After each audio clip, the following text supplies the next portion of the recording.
आप देख रहे हैं पारस प्रेम न्यूज, खबर जो आप तक पहुंचे सबसे तेज।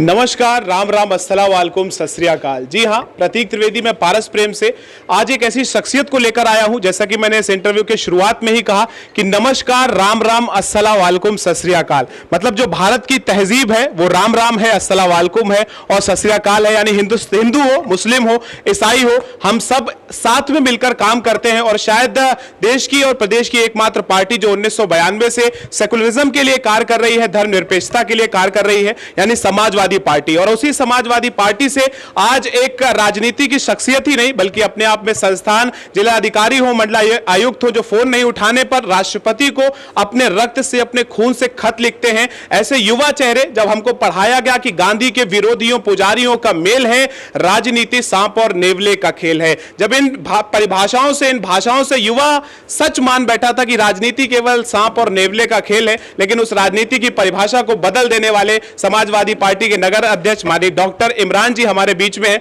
तो सबसे पहले तो डॉक्टर इमरान साहब का बहुत बहुत धन्यवाद, बहुत बहुत स्वागत हमारी पारस प्रेम न्यूज की तरफ से। तो मैं सबसे पहले तो दर्शकों से ये जानना चाहूंगा कि 2017 का जो विधानसभा चुनाव रहा, समाजवादी पार्टी के लिए, वो स्थानीय स्तर पर हो, प्रदेश स्तर पर हो, उतना अच्छा नहीं हुआ। तो क्या रणनीति होगी, आप व्यक्तिगत तौर पर क्या मानते हैं और आपकी पार्टी क्या मानती है? 2022 की किस प्रकार से रणनीति होगी? क्या फिर से गठबंधन करने की सोच रही है या स्वतंत्र रूप से चुनाव लड़ने की तैयारी में समाजवादी पार्टी? देखिए, ऐसा है कि समाजवादी पार्टी के राष्ट्रीय अध्यक्ष अखिलेश यादव जी ने ये बात पहले ही बोल दी कि वो किसी भी पार्टी से गठबंधन करने नहीं जा रहे हैं, बड़ी पार्टी से। तो जो उन्होंने कहा वो बात सही है। और दूसरी बात ये कि 2017 की बात कही तो उस समय क्या था कि उस समय पार्टी को ये जो विपक्ष था इसने बरगला दिया था। लेकिन 2022 में जनता अब इंतज़ार कर रही है क्योंकि उसने विपक्ष का ये 5 साल देखा है भाजपा का। तो अब समय जब आया है कि जनता को निर्णय लेना है तो अखिलेश जी के करे हुए कामों को याद कर रही है।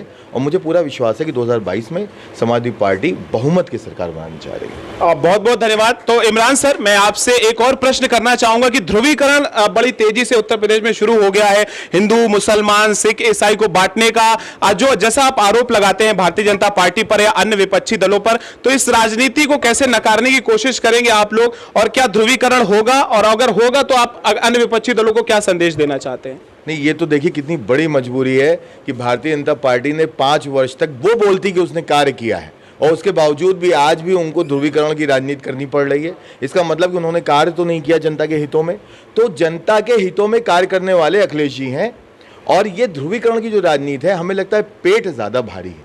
जब पेट भूखा होता है और जब नौकरियां नहीं होती तो लोगों को लगता है, उनको समझ में आता है। हमें पता है कि 2017 में जनता बहक गई, उनकी बातों में आ गई, लेकिन अब नहीं लगता मुझे कि जनता उनकी बातों में आएगी। और निश्चित ही जनता को 2022 में ध्रुवीकरण को नकार के और समाजवादी पार्टी की राजनीति को ही स्वीकार करके सरकार बनाएगी। बिल्कुल डॉक्टर इमरान जी आरोप प्रत्यारोप का दौर शुरू कर चुके हैं, लेकिन इनसे और जानने की कोशिश करते हैं। राम मंदिर मुद्दा अभी घोटाला हुआ, अखिलेश यादव जी ने भी कहा, और बंगाल में जैसे कि चुनाव हारी भारतीय जनता पार्टी, आपने नारा भी दिया खेला होबे। तो क्या लगता है ये सब मुद्दे असर डालेंगे भारतीय जनता पार्टी के जो वो उनके द्वारा उठाए जा रहे हैं राम मंदिर में उत्तर प्रदेश की राजनीति पर, या बंगाल जैसा चुनाव भी उत्तर प्रदेश में भी देखने को मिलेगा? खेला होबे, हाँ, नहीं, खेला होई का नारा तो यहाँ दे दिया था। खेला होबे बंगाली शब्द है, वो खेला होई हमारे यहाँ का जो अवधी भाषा का शब्द है वो है। और रही बात उसकी कि जो राम मंदिर की बात आपने करी, देखिए राम मंदिर हमारे लिए आस्था का विषय है और आस्था को कभी भी उसके साथ खिलवाड़ नहीं करते हैं। भाजपा के लोगों ने इतना खिलवाड़ करा कि उसका चंदा तक खा गए। तो मैं बस इतना कहना चाहता हूं कि यदि आप राम में आस्था रखते हैं और राम मंदिर में आस्था रखते हैं तो चंदा तो कम से कम नहीं खाना चाहिए था। तो आज जब समय आया है तो हमारे जितने भी भाई हैं वो सब इन चंदाखोरों से जरूर जवाब लेंगे, निश्चित ही जवाब देंगे, आप निश्चित जानिए। बिल्कुल, जहां दिवाली में अली बसे, राम बसे रमजान, ऐसा होना चाहिए मेरा हिंदुस्तान। तो समाजवादी पार्टी का एक नारा। तो अब हम इस साक्षात्कार के अंतिम पड़ाव पर हैं। तो सर, जिला पंचायत अध्यक्ष के अभी चुनाव हुए, आपके सदस्यों ने बहुत अच्छा प्रदर्शन किया, लेकिन कहीं ना कहीं जिला पंचायत अध्यक्ष का जब चुनाव हो रहे थे उसमें कहीं ना कहीं आप पिछड़ते नजर आए। इसका क्या कारण है, हमारे दर्शकों को स्पष्ट करें। इसका कारण तो बहुत लंबा है, अगर आप समय दें तो मैं बताऊं। अब बिल्कुल निश्चित तौर पर एक अनंत काल से लड़ाई चली आ रही है पूंजीवाद की और मानवता के बीच में। राम और रावण ने वही लड़ाई लड़ी है, कंस और भगवान श्री कृष्ण ने वही लड़ाई लड़ी है, हज़रत मोहम्मद सल्लल्लाहु अलैहि वसल्लम ने बनु उमैया से वही लड़ाई लड़ी है, अरेबियन सी से वही लड़ाई लड़ी है। वही लड़ाई आज एक स्वस्थ, एक अच्छा मनुष्य जो मानवता में विश्वास रखता है, अपने नीतिगत फैसलों में विश्वास रखता है, वो लड़ता है उन पूंजीवादियों से, जैसे कि आज हम लोग लड़ रहे हैं अडानी और अंबानी जैसे बड़े पूंजीवादियों से। तो ये लड़ाई वो लड़ाई है, ये लड़ाई मानवता के पक्ष की है। हम मानवता के पक्ष में लड़ रहे थे और बीजेपी वाले वो पूंजीवाद के पक्ष में लड़ रहे थे। यही बस लड़ाई है। पूंजीवाद फिर जीता, लेकिन हमें मानव पता है कि अगर राम जीते हैं, कृष्ण जीते हैं और मोहम्मद जीते हैं तो हम भी जीतेंगे। बिल्कुल, बहुत बहुत धन्यवाद डॉक्टर इमरान जी का। तो आप देख रहे हैं स्वतंत्र भारत की एक नई तस्वीर। तो आप सभी लोग बने रहे पारस प्रेम न्यूज के साथ। अंतिम 2 सवाल मैं आपसे और डॉक्टर इमरान सर करना चाहूंगा कि समाजवादी पार्टी कानपुर ने जैसे चीत पुकार मची इस कोरोना में, इस कोविड दूसरी लहर जब आई, ऑक्सीजन की कमी, ना जाने कितने हमने अपनों को खोते हुए देखा, उसमें समाजवादी पार्टी कानपुर ने कैसे कार्य किया, आपने कैसे कार्य किया, मैं चाहता हूं हमारे दर्शकों तक पहुंचाएं। बहुत लंबा कार्य किया है, लगातार 2 महीने तक कार्य किया है। केवल वहां तक कार्य नहीं किया कि हम एक समाजी रसोई हमने चलाई, उसमें खाना वगैरह बटा, हमारे और लोगों ने भी करा, लेकिन ये यहाँ तक सीमित नहीं था। क्योंकि मैं डॉक्टर हूँ, मैं MBBS भी हूँ, डिप्लोमा एनेस्थीसिया भी है मेरे पास, तो मैंने एक कोविड हेल्पलाइन चलाई थी। लिखिए आप SOS अखिलेश करके मुझे मैसेज करिए, मैंने अपना ही नंबर दिया था उसमें। और उसके बाद फिर हमने एक ऐसी हेल्पलाइन चलाई कि हमने उसमें अपने चिकित्सा प्रकोष्ठ का माध्यम से लेके हमने कंपाउंडर्स, सिस्टर्स तक की व्यवस्था कराई कि हम आपकी उसमें भी सेवा करेंगे। हमने इमरजेंसी सिलेंडर्स की व्यवस्था कराई। हमने एक ऐसा सिनेरियो बनाया था कि उस सिनेरियो में हमें पता था कि किस अस्पताल में कौन सा बेड खाली हो रहा है। और ये करने के बाद हमने तुरंत उन लोगों से, प्राइवेट हॉस्पिटल से रिश्ते बनाए और उन डॉक्टरों से रिश्ते बनाए। हमने सरकारी अस्पताल के, मैं लगातार CMO से, मंडलायुक्त से और नोडल अधिकारियों से सबसे मिला।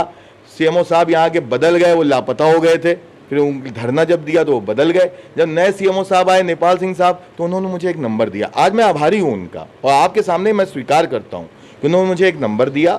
और उस नंबर को देने के बाद हम जब उसमें फ़ोन करते थे तब तक हमारा पेशेंट एडमिट हो जाता था। हमने लगातार काम किया है और लगातार काम करेंगे। और समाजवादी पार्टी तो ऐसे भी प्रतिबद्ध है अपने कार्यों के लिए, और हम करेंगे। बिल्कुल, समाजवादी पार्टी समाज के लिए प्रतिबद्ध है, ऐसा कहना है डॉक्टर इमरान जी का। तो अंतिम प्रश्न क्या आपसे मैं चाहूंगा, एक अपील कर दे हमारे 2022 में जितने भी मतदाता हैं, क्या आप अपना संदेश पहुंचाना चाहते हैं पारस प्रेम के दर्शकों को?